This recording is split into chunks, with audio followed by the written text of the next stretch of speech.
Sa isang malawak na kabundukan ng Mindoro, merong mga nakatirang katutubong mangyan. Isang tribo sila doon. Isang araw, nagkaroon ng dental mission doon sa lugar.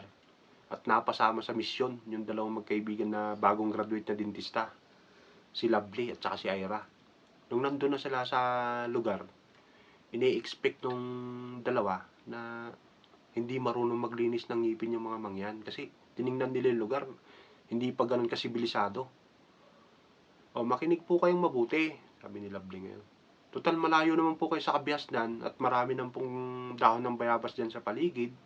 Ganito na lang po ang gagawin nyo para sa tamang paglilinis at pag-aalaga ng ngipin, sabi ni Lovely. I-demonstrate mo, buddy. Binulungan pa niya si Ira eh. Pagkanaw lamang po kayo ng kalahating kutsarang asin sa isang basong tubig. Tapos ipangmumumog nyo po yung tubig. Parang ganyan po sa ginagawa ng kaibigan kong si Ira. Tapos kumuha po kayo ng dahon ng bayabas. Ganyan po. Tapos ipangkukuskus nyo po sa ngipin nyo. Ano po? Sabi ni Lovely. Tingi na naman kay Ira yung mga mangyan. After 20 minutes, nagtataka lahat ng mangyan ngayon. Kaya yung leader ng mga mangyan, nagtanong ngayon kay Lovely. Ay, paano ho ang gagawin namin dun sa toothbrush namin at sa toothpaste namin? Hindi na po ba namin yung gagamitin?